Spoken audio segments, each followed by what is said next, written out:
जी, लेकिन अभी अभी की खबर ये है, ये सब जानती है, ये पब्लिक है, ये सब जानती है, ये पब्लिक है, ये सब जानती है। लेकिन देखिए, कंडीशन ये है कि राजद को एलओपी भी नहीं मिलेगा, इसकी मैं डिटेल में आऊंगा। लेकिन अक्षरा फाइनल, ये आपने बोला ये पब्लिक है, सब जानती है, जो मैंने आपको बोला, क्या सुनाना चाहेंगी, क्या गुनगुनाना चाहेंगी हमारे व्यूअर्स के लिए? नीतीश जी के लिए गुनगुनाना चाहेंगे जी। जुग जुग जिया सुलाला नावा भवनवा के। डिस्कनेक्ट हो गया, डिस्कनेक्ट हो गई एक लाइन में उन्होंने अपनी सारी बातें कह दी। अब एक बड़ी खबर दे देती हूं, ईसीआई की वेबसाइट के मुताबिक अब कांग्रेस एक सीट पर आ गई है। 61 सीटों पर लड़ने वाली कांग्रेस रुझानों में केवल एक सीट पर आगे दिख रही है। कुल मिलाकर महागठबंधन 28 सीटों पर सिमट कर रह गया है। आरजेडी के पास केवल 22 सीटें हैं, और अगर 22 सीटें आरजेडी की आ रही है तो एलओपी भी नहीं मिल रहा आरजेडी नहीं, को। वो भी नहीं होगा अब तो। बिहार में कांग्रेस की हालत बहुत खराब है, कांग्रेस का राउट हो गया है। अब सिर्फ एक सीट पर कांग्रेस आ गए। ये कांग्रेस का अब तक का सबसे खराब प्रदर्शन है, ऐतिहासिक खराब प्रदर्शन है। वोट चोरी का इल्जाम नरेंद्र मोदी के ऊपर भारी पड़ा। आप याद करिए, इसी तरह के इल्जाम लगाए गए थे, चौकीदार चोर है। 2019 में क्या हाल हुआ था, वोट चोरी का इल्जाम लगाया गया, बिहार के अंदर क्या हाल हुआ, जनता ने रिजेक्ट किया है। कांग्रेस के सोर्सेज कह रहे हैं, कांग्रेस में अपनी डिबेट खड़ी हो गई है कि इस तरह की बातें करने से नुकसान होता है कांग्रेस पार्टी को। कांग्रेस के कई वरिष्ठ नेता ऐसा मान रहे हैं कि इस तरह की अगर बातें करेगी कांग्रेस तो इसका बड़ा नुकसान होगा। दूसरा बड़ा पॉइंट जो मैं बताना चाहता हूं व्यूअर्स आपको, देखिए 2024 के लोकसभा चुनावों में जब नतीजे आए और अब तब नरेंद्र मोदी का चेहरा याद करिए और आज देखिए जहां जहां बीजेपी को शिकस्त मिली या फिर बीजेपी पीछे रही, वहां बीजेपी ने कमबैक किया। महाराष्ट्र में कमबैक किया है, आप देखिए हरियाणा में कमबैक किया है, आप देखिए बिहार में कमबैक किया है, आप देखिए। यानी एक तरह से एक सेंस ऑफ ग्रेटिट्यूड है मोदी की तरफ कि हां उस समय हमसे एक गलती हुई लेकिन हम मोदी को वापस देखना चाहते हैं। एक वो कहीं ना कहीं माइंडसेट है। लेकिन ये जो चौकीदार चोर है, वोट चोरी, ये नैरेटिव कांग्रेस को धरातल में ले गया है। 2019 के लोकसभा में लेके गया, बिहार के चुनाव में लेके गया, और यही है सबसे बड़ी कहानी कांग्रेस का अब तक का इतिहास में आजादी के बाद सबसे खराब प्रदर्शन। ओके, अब सबसे महत्वपूर्ण बात आप ये समझ लीजिए, 1300 किलोमीटर की यात्रा राहुल गांधी ने की थी। वोट चोरी वो मुद्दा था। 1300 किलोमीटर मतलब आप समझिए कि उन्होंने एक फर्स्ट गियर में डालने की कोशिश की, लेकिन बीजेपी की तरफ से कहा गया कि जितना प्रचार करेंगे उतना हमारा फायदा होगा, और ये होता हुआ दिख रहा है। बिहार चुनाव में महागठबंधन की करारी हार पर बीजेपी प्रवक्ता संबित पात्रा राहुल गांधी पर अब निशाना साध रहे हैं। वो ये कह रहे हैं कि कांग्रेस के नेता भी अब राहुल गांधी को नसीहत दे रहे हैं। राहुल गांधी ने जब पीएम मोदी के खिलाफ कोई अपशब्द कहा है, तब चुनाव में खामियाजा उठाना पड़ा है, चाहे वो गाली से शुरुआत हुई हो कि अब अंत में आप आ जाइए, वोट चोरी तक मसला पहुंच गया हो। जहां जहां आप पीएम पर निजी हुए, और यहां तो नीतीश बाबू पर भी आप निजी हुए थे, जहां जहां आपने निजी आक्षेप लगाए और आपने गाली गलौज की, मर्यादा तोड़ी, आपको वोटर जवाब दे देंगे। एक पर सिमटती हुई दिख रही है कांग्रेस अभी। आप देखिए, खुद कांग्रेस के कार्यकर्ता कह रहे हैं कि 2019 के चुनाव से पहले राहुल गांधी जी ने प्रधानमंत्री जी के लिए कहा था चौकीदार चोर है। नतीजा क्या रहा? कांग्रेस की बुरी तरह से हार हुई और भारतीय जनता पार्टी 300 पार हुई।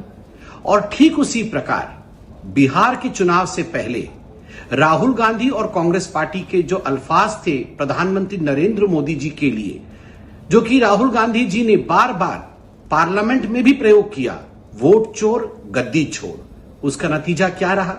लोकतांत्रिक तरीके से बिहार की माताओं ने, बिहार की बहनों ने, बिहार की बेटियों ने, बिहार के कृषकों ने, बिहार के युवाओं ने बदला लिया कांग्रेस पार्टी से। जी, 16 राउंड की गिनती के बाद अभी भी पीछे चल रहे हैं तेजस्वी यादव। 9,705 वोटों से पीछे चल रहे हैं तेजस्वी यादव। जैसा मैंने बताया, लगभग 10,000 वोट हैं, और ये बहुत बड़ी बात है। तेजस्वी यादव का रूबी का पीछे होना बहुत बड़ी बात है। आपके सीएम पद के उम्मीदवार पीछे चल रहे हैं। डिप्टी सीएम की जो पार्टी थी उसका तो क्या हाल हुआ है, मैं क्या बताऊं, वो तो खाता भी नहीं खोल पा रही है और यही वजह है स्ट्रगल कर रही है आरजेडी 22-23 सीटों के लिए। आप ठीकरा नहीं फोड़ सकते हैं। बिहार में एनडीए की जीत पर राजस्थान के पूर्व सीएम है अशोक गहलोत, आप चुनाव आयोग पर निशाना साध रहे हैं। वो ये कह रहे हैं कि वोटिंग से पहले मोबाइल फोन और 10-10 हजार रुपए बांट दिए गए, इसीलिए एनडीए की जीत हुई है। भैया या तो मान लीजिए कि जनाधार चोरी हुआ है या फिर चुनाव आयोग गड़बड़ी कर रहा है। लेकिन कांग्रेस किस एक सीट पर आगे चल रही है, वो किशनगंज की सीट है। किशनगंज की सीट है, एक सीट पर आगे कांग्रेस किशनगंज पर अभी आगे चल रही है, वो भी नतीजा नहीं है। लेकिन अशोक गहलोत क्या कह रहे हैं, जरा सुन लीजिए। बिहार के परिणाम जो है निराशाजनक है, इसमें कोई दो राय नहीं, क्योंकि जिस प्रकार का माहौल हमने देखा, एक तो जो महिलाओं को 10-10 हजार रुपये दिए गए, प्रीमा फेसी मैं कह सकता हूँ प्रथम दृष्टिया तो मुझे लगता है 10-10 हजार रुपये दिए गए। वो चुनाव कैंपेन चल रहा तब भी बांटे जा रहे थे, ऐसा कभी होता नहीं है।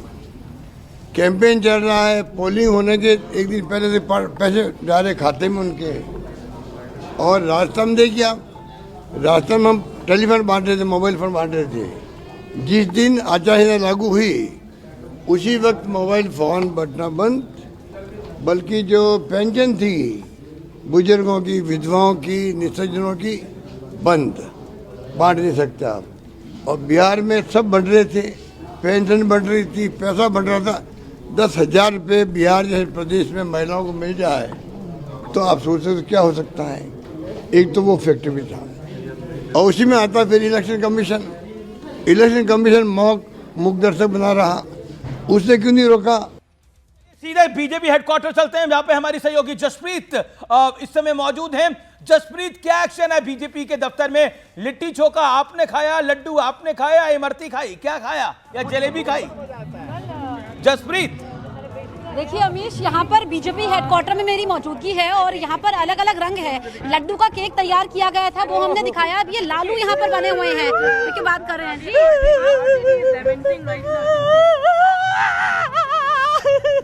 दोनों हार गया, बट बोले कम से कम एक तो जीतो, लालटेन को जलाओ, कम से कम जंगल राज 2.0 लाओ, तब तक सरकार बनाओ। लेकिन ये बार दोनों हार गया, दोनों। और हम कहे कि 5 साल है राहुल जी बोले वोट चोरी और भाग गए कहाँ? Thailand, Bangkok. अरे राहुल जी थोड़ा काम झूठ बोलो, नहीं तो नस फट जाएगा। अरे राहुल जी बार बार बोलते हैं वोट चोरी, अब राहुल जी ट्वीट करेंगे ईवीएम हैक। अब हमारा उम्र हो गया, हम कंफ्यूज हो गए हैं कि राहुल जी आखिर हो क्या रहा है दिल्ली में। खुद तो डूबे, हमको भी ला डूबे। ये तो जसप्रीत अब लालू जी को ले आए बीजेपी दफ्तर में, लालू जी पहुंचे हुए हैं। जसप्रीत, बीजेपी के दफ्तर में लालू जी पहुंचे हुए हैं। मैं और रूबिका यहाँ हैरान हो गए कि लालू जी कैसे पहुंच गए बीजेपी के दफ्तर के अंदर। लेकिन देखिए, प्रधानमंत्री कब आएंगे, कितने समय पर आएंगे और क्या कार्यक्रम है प्रधानमंत्री का, जरा बताइए। 6 बजे का वक्त है मेरे ख्याल से।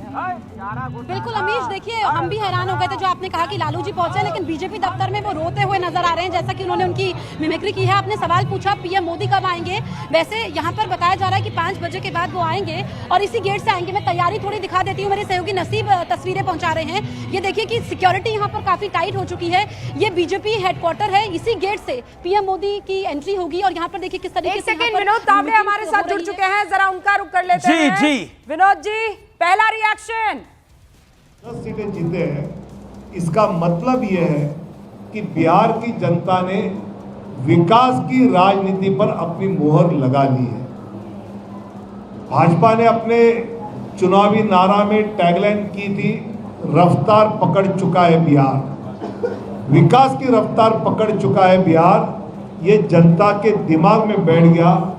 और उन्होंने देखा या एम्स आ रहे हैं, या मखाना बोर्ड आ रहा है, या हाईवेज आ रहे हैं, या वंदे भारत ट्रेन आ रही है, और जिस प्रकार ये विकास बिहार को आगे ले जाएगा, पलायन 13% से कम होकर 3% तक कम आया, ये भी जनता ने देखा। इसलिए हर घर में नौकरी और हर जीविका दीदी को नौकरी वाला लालू जी तेजस्वी का नारा लोगों ने ठुकरा दिया।